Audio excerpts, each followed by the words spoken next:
Good evening, I'm Ces Orenia Drilon. I'm Pauline Verzosa. And I'm Sean Yao. The big stories tonight.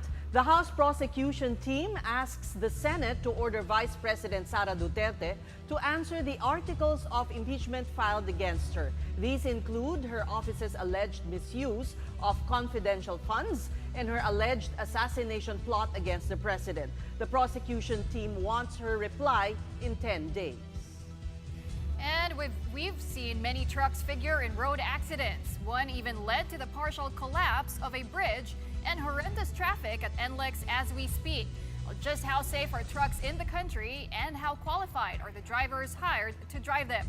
We'll discuss this with the Confederation of Truckers Association of the Philippines later on in the program. And Malacanang has cautioned the public against the spread of fake news and disinformation. Now that even the first family is not spared from it. How can the governments take action against fake news? We'll discuss this with the Department of Information and Communications Technology. Parang ginigising lang namin, ito yung rules ninyo po. Kung may power sila o wala, we are not pressuring. We are doing our job. House prosecutors have filed a motion urging Senate President Francis Chis Escudero to issue a writ of summons, which will compel Vice President Sara Duterte to respond to the articles of impeachment. In Escudero's timetable, the Senate, acting as an impeachment court, will issue the summons on June 4. But since Senator Amy Marcos conducted a probe on former President Rodrigo Duterte's arrest while the Senate was on break, House prosecutors decided to file the motion this Tuesday. Marian Enriquez with tonight's big story.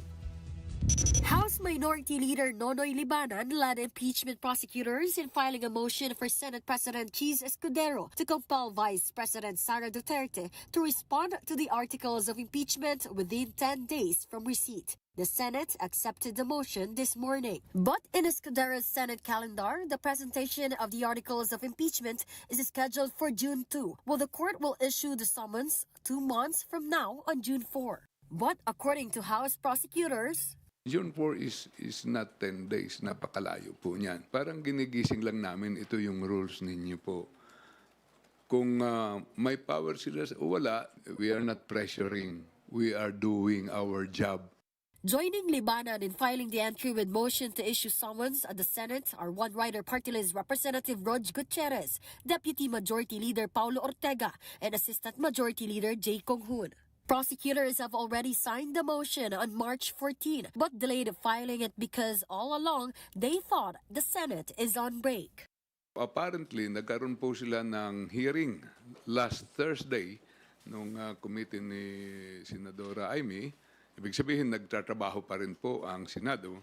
Vice President Duterte is in The Hague, Netherlands, supporting her father, former President Rodrigo Duterte, who is facing charges before the International Criminal Court. If the Vice President is still abroad, once the Senate issues the summons, she can file her response at the nearest consulate. For News 5, I'm Marian Enriquez. We are One News.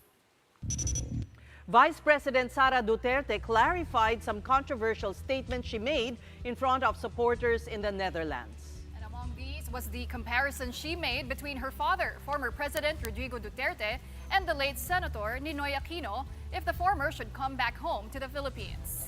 Vice President Duterte also denied calling for the resignation of President Bongbong Marcos. Let's thresh this out further with Jovi Francisco, who reports to us live from the Netherlands. Hi, Jovi. Good evening. And good morning from The Hague, ladies. It's the second day of us waiting for the lead counsel of former President Rodrigo Duterte, Attorney Nick Kaufman, outside the penitentiary because we want to get updates on the formation of the legal team that will defend the former president, especially after yesterday's clarifications or statements made by the Vice President that the team is not yet formed fully and that they're still looking for a Filipino lawyer. But yes, you're right, Sean and Ces and Pauline.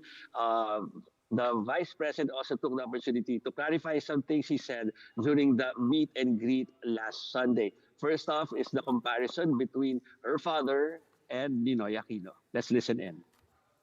Ang binabasihan lang natin is kung ano yung nangyari. Yung nangyari doon.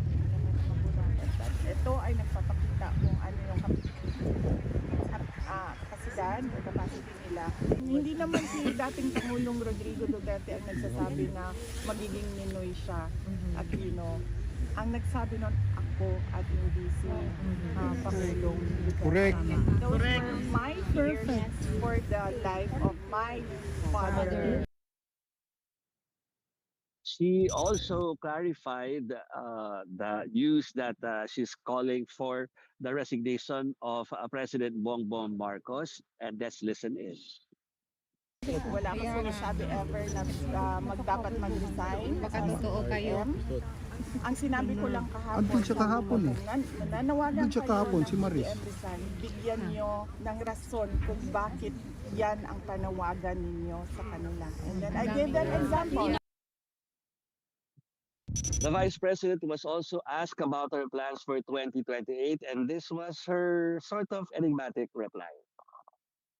So mahirap paasahin ang mga tao tapos alam mo namang hindi ka magtatagumpay sa kandidatura mo. So kailangan paniguraduhin na mananalo para nabibigay yung expectation.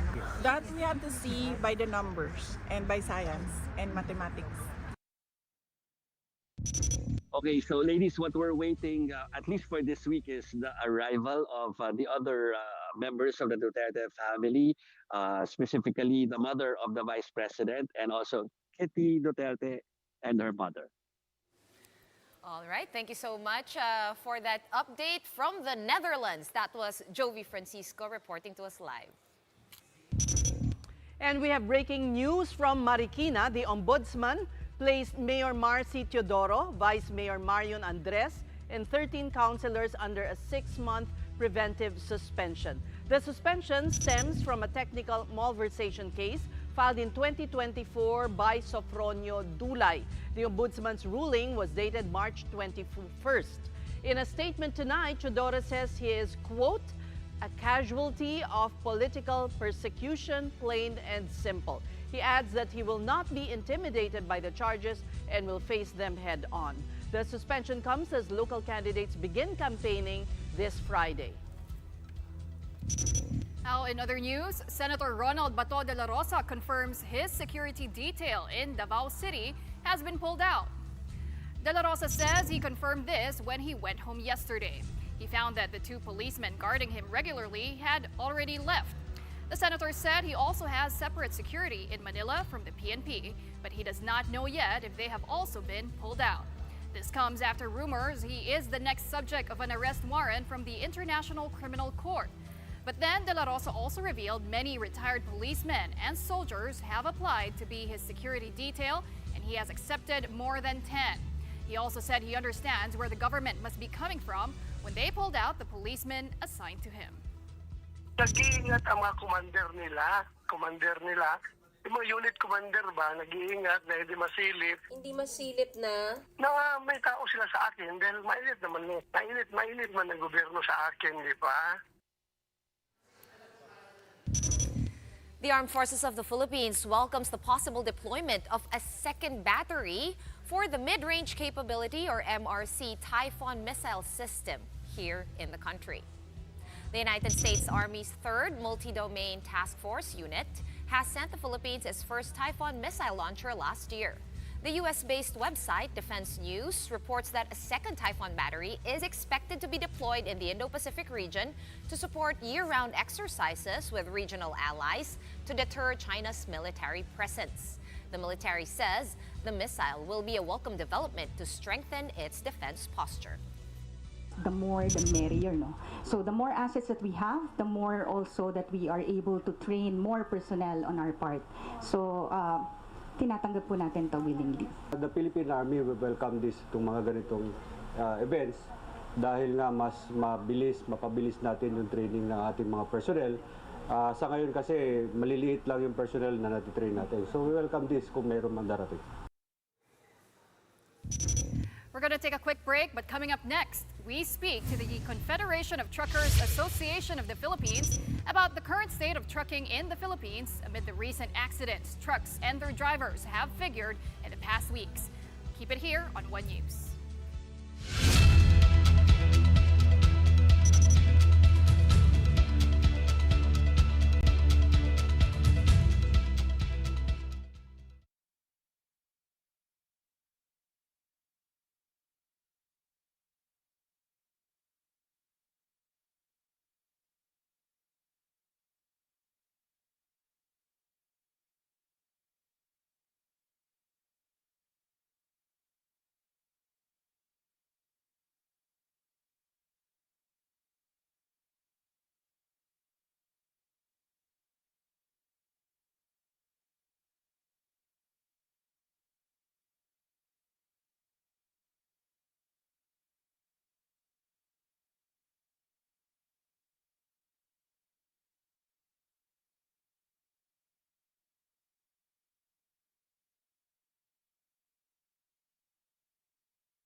You're watching The Big Story here on One News. Trucks often figure in accidents these days, may it be mechanical like brake failure to human error or driver error. Lately, a bridge collapsed due to overweight trucks despite clear signs saying the bridge was for light vehicle use only. Motorists using the NLEX have to bear bumper-to-bumper traffic from Balintawak to Maykawayan after a truck with a high load hit the Marilao Interchange Bridge, which is now being repaired. We also see in the news truck-related accidents which led to deaths and damage to property. Now let's discuss this in depth with Maria Zapata, President of the Confederation of Truckers Association of the Philippines. Good evening to you and welcome to The Big Story. First of all, ma'am, may we know how you regulate your members? Are there penalties that you apply on erring owners? Yes. If But most especially the drivers, we are calling the attention of the operators to really have a for the driver to have a nice attitude at the road. But simply because it's accident, and sometimes, as you always hear from the news, na nagkakaroon ng breakdown ang brake or natutulog ang ating mga driver na nakatulog. So that's the problem, really na unavoidable. But as much as possible, we wanted to be safe from any accident. Let's zero in on the two incidents that have figured in the news recently.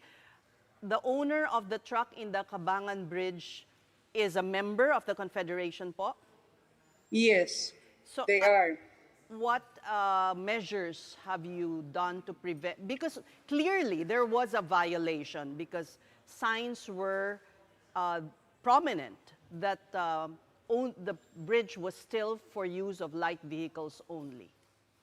Yes, as of now, the case is still continuing, and the penalty being imposed with the operator is that driver is in jail and in process of lifting the suspension of drivers and the operator because the cargo is still in yet on the site, and the cargo is really needed to have it delivered to the consignee, to the owner. So what we are doing right now is we are just communicating with the NLEX and asking for, we are asking from them because the judge is requesting us to get a go signal from NLEX if we can have the cargo delivered. So this afternoon, what we did is that we communicated with NLEX and requesting on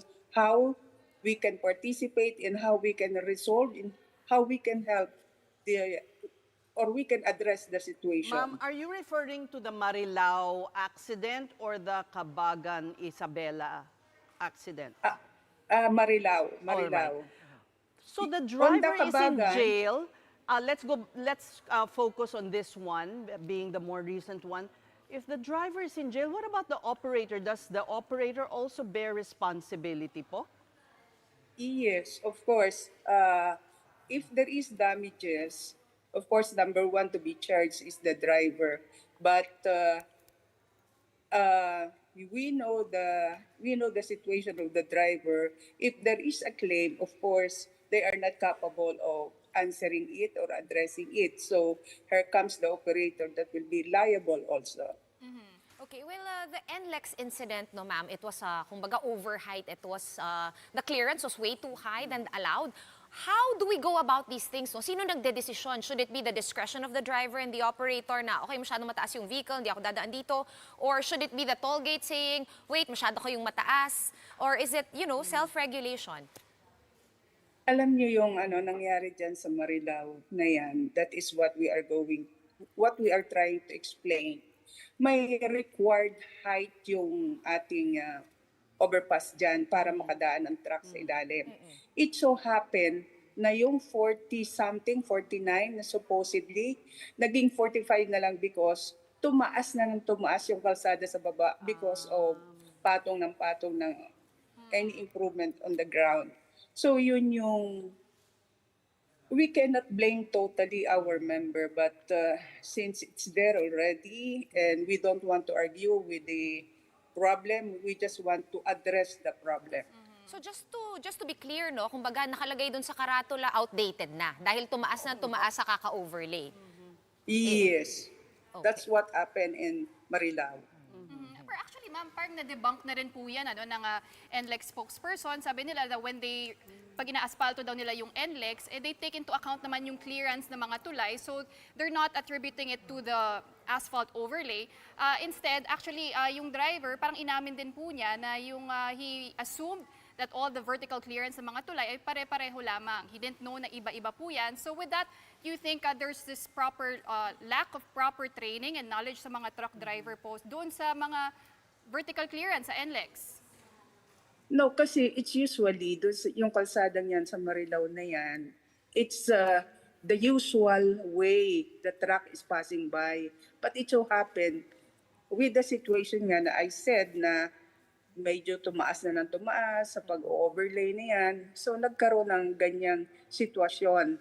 And yan na nga yung ayaw namin. We don't want to blame anybody else, but we would like to address the problems peacefully. And nung mangyari naman yun, we never had a chance to be participative of the investigation.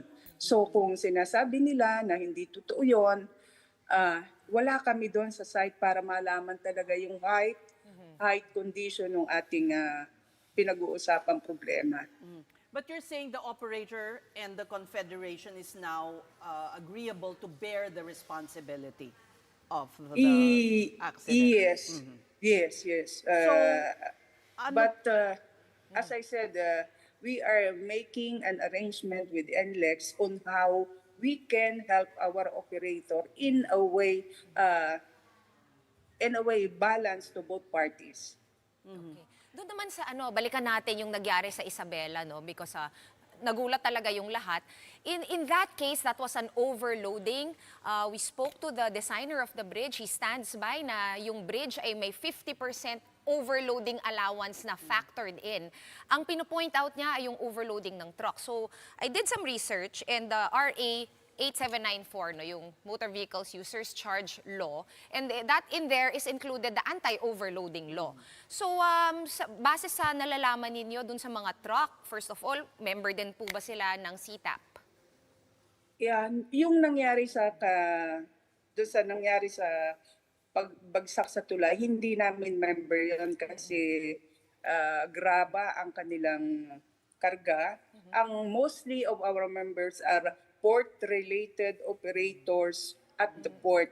But then, magandang pag-usapan yun dahil sinasabi nila overloaded in the sense na 100 tons ang karga ng truck. But in my 45 years in the transport, parang ngayon lang ako nakarinig ng may truck na may capacity na magkarga ng 100 tons. Normally, ang aming na overload na kargamento is 60 to 70 tons only. So as far as you know, yung kumbaga yung pinaka-modern truck existing right now, ang pinaka-heavy load na kaya buhatin is nasa 60 to 70 tons. Yes, based on my knowledge. Pero may mga super trucks na po daw ngayon na that can carry above 60, like you said. It's Not in like the this, business. what you have mentioned, the overloading act. Supposedly, that is the best law for the trucker because kung ang aming karga is lesser, magaan, that will be good for the maintenance of our unit. So if really anybody is serious in implementing this, dapat talaga gumawa ng serious approach to this. Okay. Kasi ang nangyayari sa amin, yung mga overloading, paparahin kami ng mga enforcers at sasabihin, overloaded kami doon sa based on their mga weighing scale, no?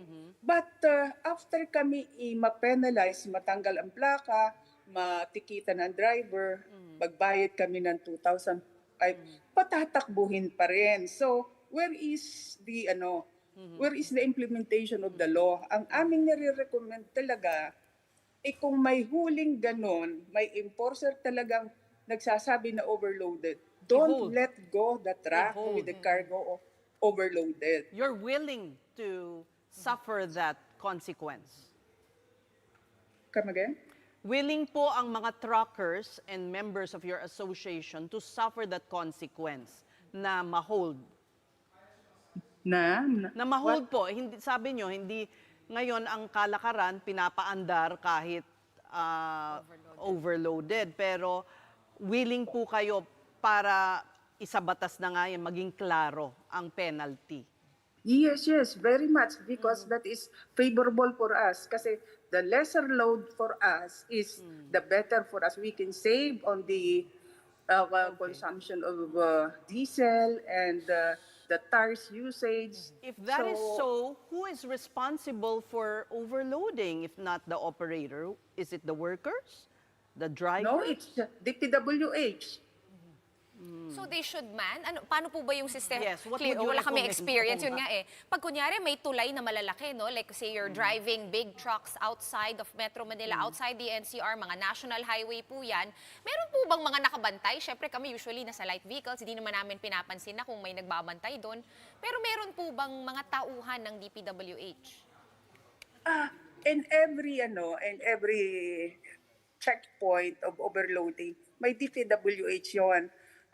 In cooperation with the LTO and the local enforcement unit, no? So, ang sinasabi nyo kung sa lahat ng kalsada maraming nagbabantay na mga tao or enforcers, alam nyo yan lagi ang problema namin. Pagka mga outports at saka out-of-town trips, talagang nagpapadala kami ng mga additional budget for the driver dahil lagi kaming ini-stop dyan looking for something. Yan, and yet ito yung mga dapat na bantayan at helpful, bakit nakalusot ito? Siguro before anything else, no, we should correct the misconception na isang truck lang yung nakapagpatumba doon sa Kabagan Bridge. It was actually 3 trucks with a combined weight of 100 plus tons. Yun. Yes, I think I don't want to blame. I don't want to blame anybody else. But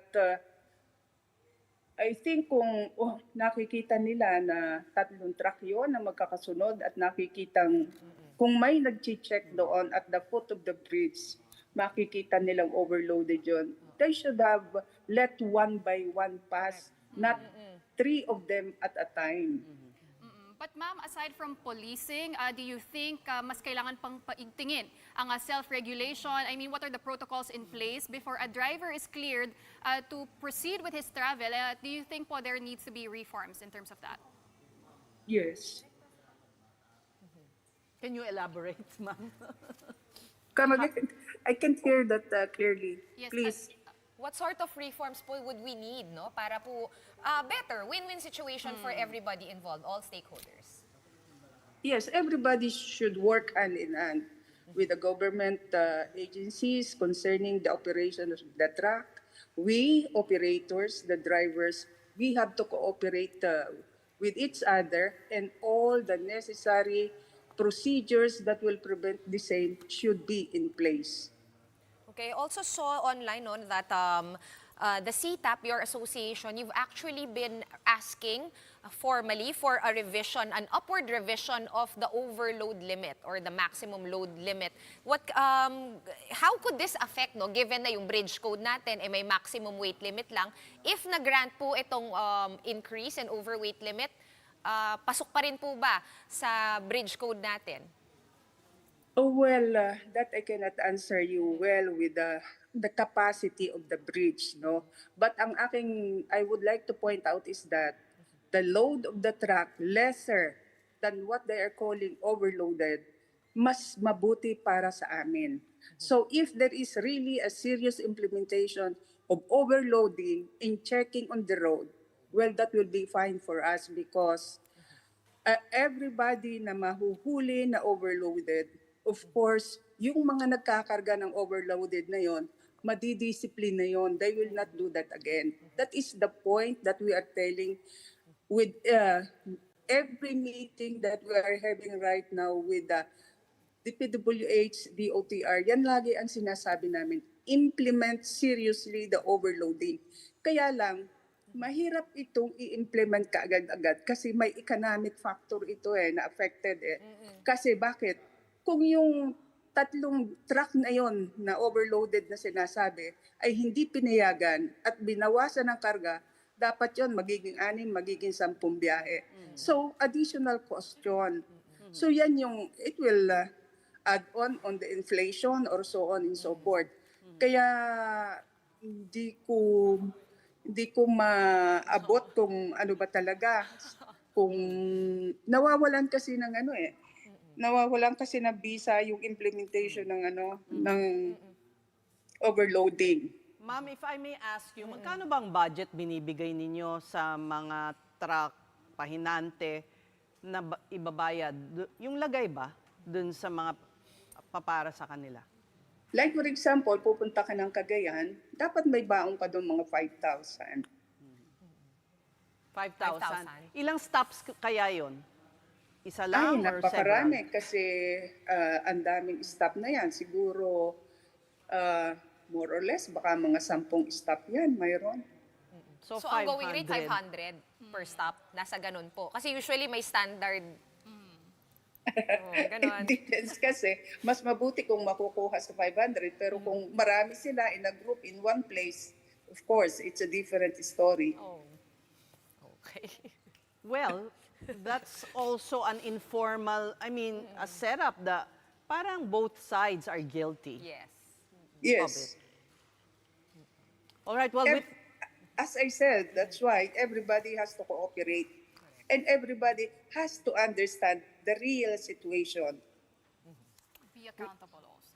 yeah, Kasi be yung accountable, yung right? nangyayari nila diyan sa overloading na yan, parang ang implementation nila defeats the purpose of the law. Naging ano lang, no? So, we thank you so much for being very candid with us, and we do hope that the government will also be serious in implementing the rules. Thank you so much. That was Maria Zapata, President of the Confederation of Truckers Association of the Philippines. Time to pause for a quick break, but when we return, fake news and disinformation seems to be on overdrive these days. Can these really be stopped? And what is government doing to address this? We'll have the Department of Information and Communications Technology on this topic next. Keep it here on One News.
Big story here on One News.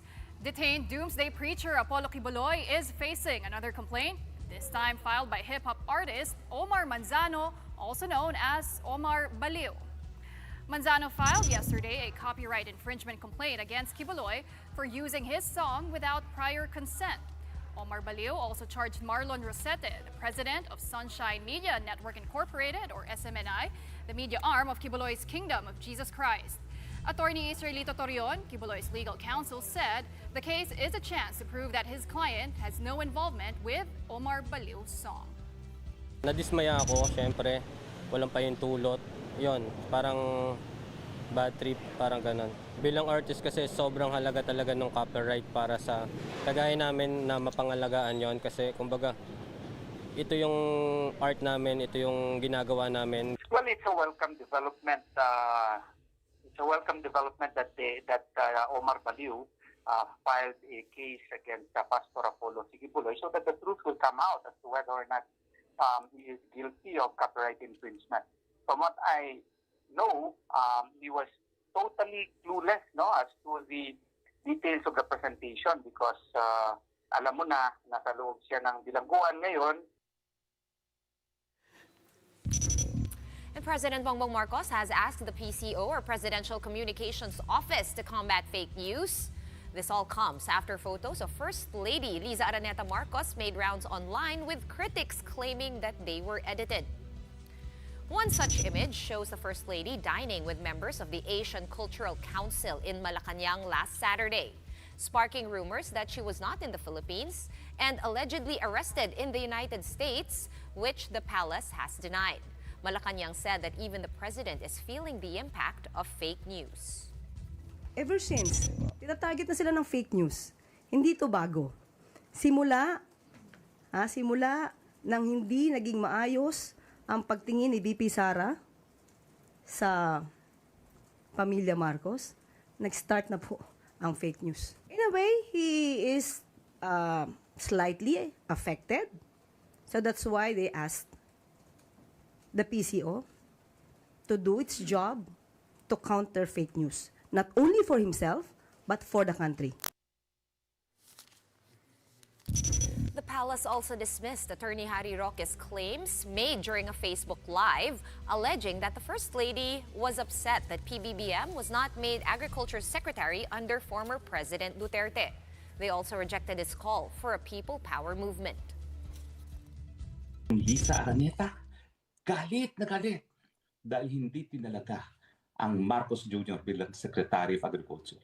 Well, pasensya na po kayo, pero talagang ang galing ng judgment ni Presidente Duterte pagdating sa karakter.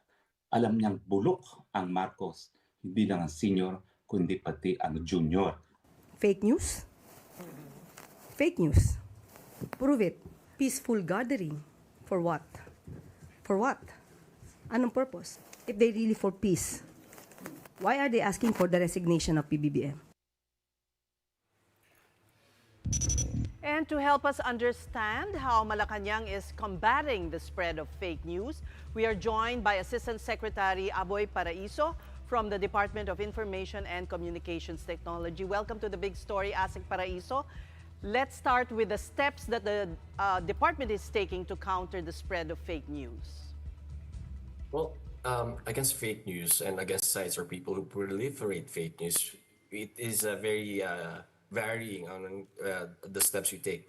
We first have to understand that there is a challenge when it comes to the platforms in which these fake news are being proliferated, and most of them are being shown or being spread through social media platforms. And the problem primarily there is we don't have jurisdiction over them. Therefore, we cannot exercise regulatory powers over them. So what we do now in government is forge a partnership and a collaboration with the social media platforms. So there are several things we are undertaking. First and foremost, like I said, a collaboration with the social media platforms.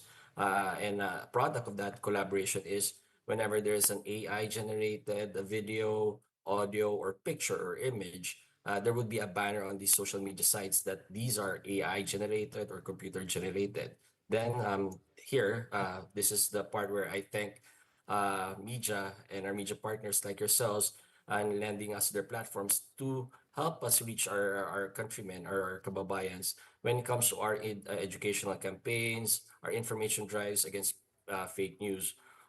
We also are now looking into the fact checking and debunking entities and collaborating with them because we do realize that the only way that we can approach this is it has to be fair, it has to be unbiased. So we're looking into that particular avenue when it comes to combating fake news. And then, as the NBI is doing, when it crosses a certain boundary and it infringes on certain people's rights, we are now starting to file charges and take legal actions against the violators and creators of these fake news.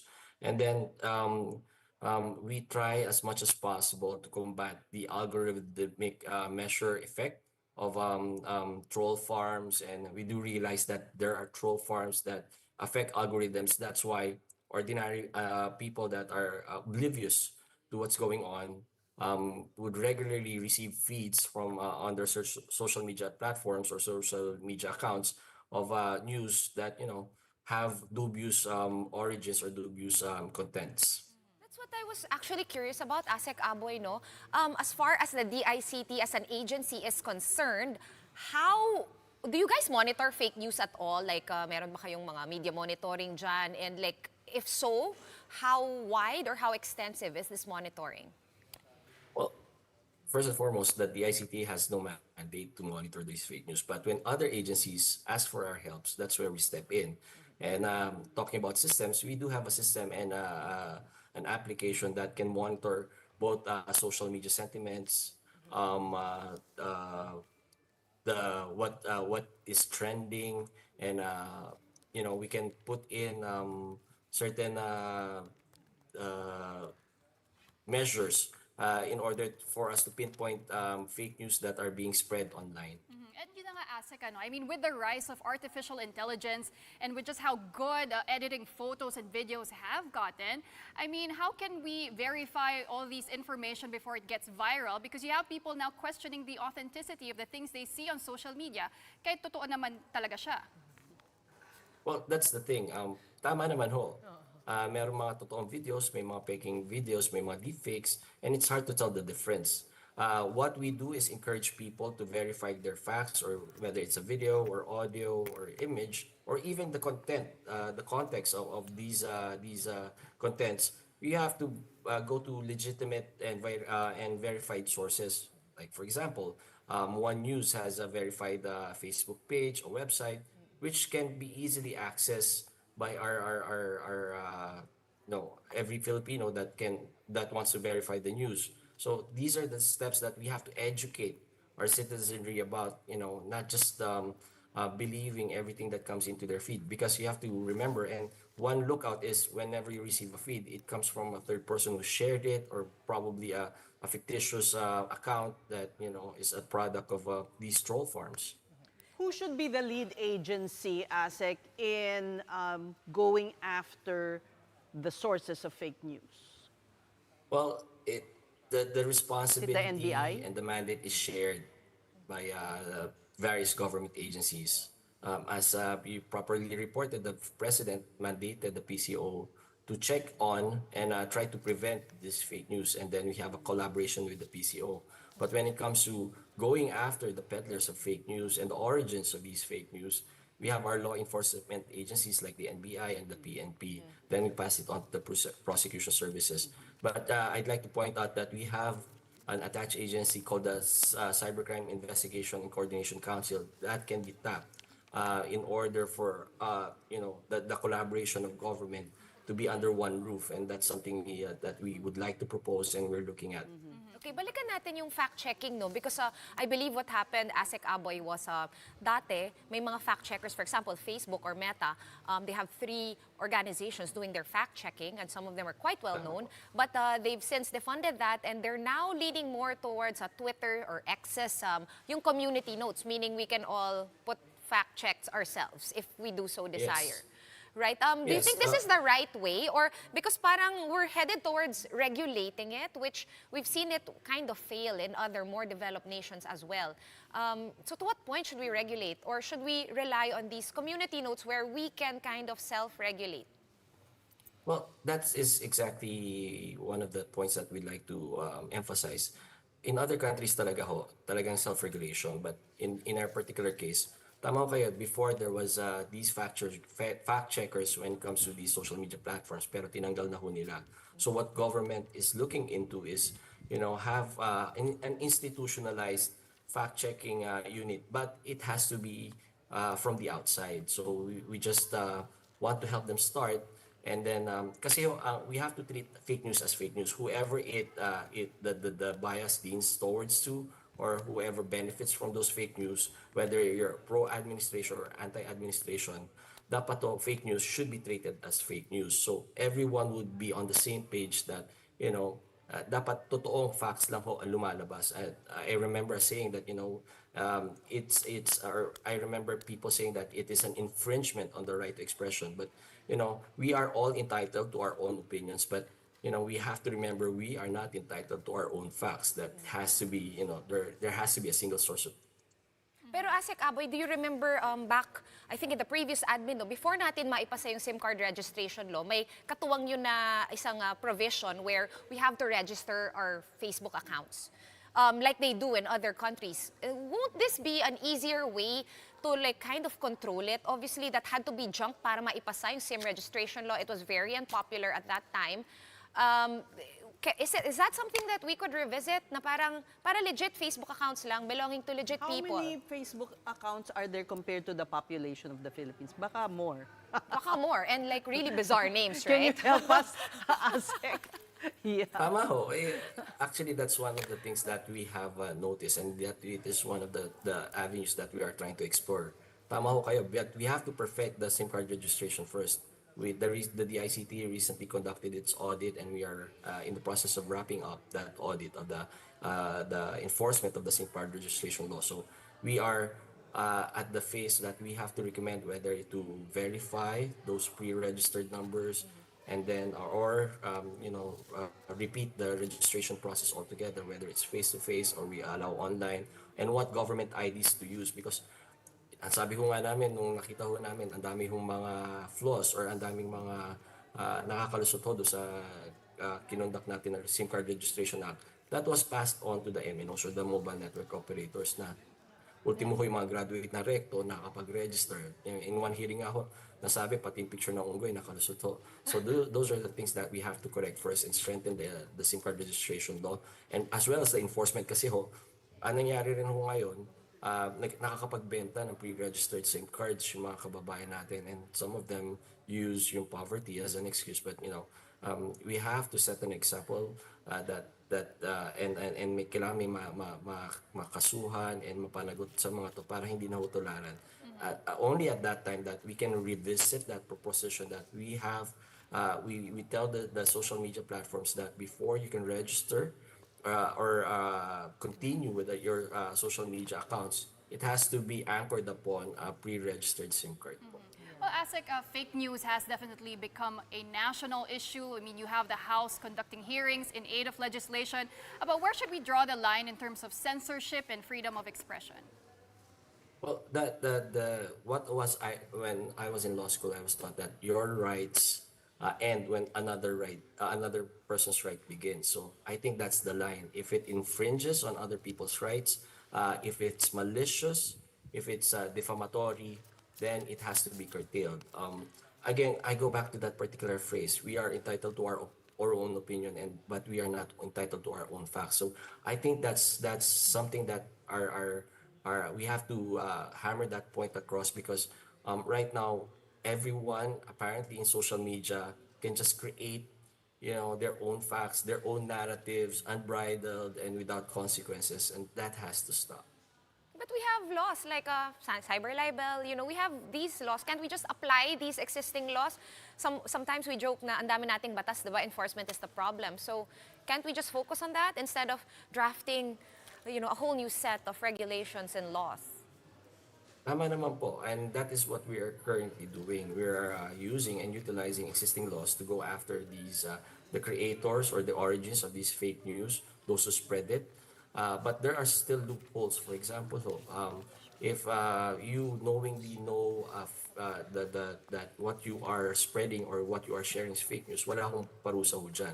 Doon sa gumawa, oo, kasi siya yung origin nun. Pero those people who share and contribute to the proliferation of fake news, wala pa ho. So I think there are still loopholes and there are still some holes that we need to patch when it comes to the enforcement of the and curtailment of fake news because so bago sa atin to the laws that we are talking about and enforcing right now does not contemplate the social media and the ICT and the Internet of Things come into play. All right, well, I guess it's the law, the truth and the rule of law that will fight fake news. So we thank you so much, Assistant Secretary Aboy Paraiso, Spokesperson and Assistant Secretary for Legal Affairs of the Department of Information and Communications Technology. And now moving on to some sports news, Filipina tennis sensation Alex Ayala has advanced to the quarterfinals of the Miami Open. This comes after her opponent, former world number 2 Paula Badosa, withdrew due to a back injury. Ayala will now be going up against current world number 2 Iga Swiatek, a 5-time Grand Slam champion. This will be their first ever matchup. Earlier, Ayala pulled off 2 upsets, defeating Latvia's Yelena Ostapenko and American Madison Keys. Really, Amazing. amazing. When is that gonna happen? Semi-finals na, right? Okay. Tomorrow, what time? I think tomorrow morning or tomorrow night. Tomorrow. Yeah. Quarterfinals is tomorrow. Grabe when all she, rooting when for she's, Alex. so, I know, it was so exciting. And I After guess her win, did you hear, right, she was saying she Oh my God, told her parents nakuha ko. Oh my God, Mom, And that's what I love about Alex. Every time she wins, she speaks in Filipino, Tagalog, right? yes. She speaks in Tagalog because she really wants to banner the Philippines and represent us as a country.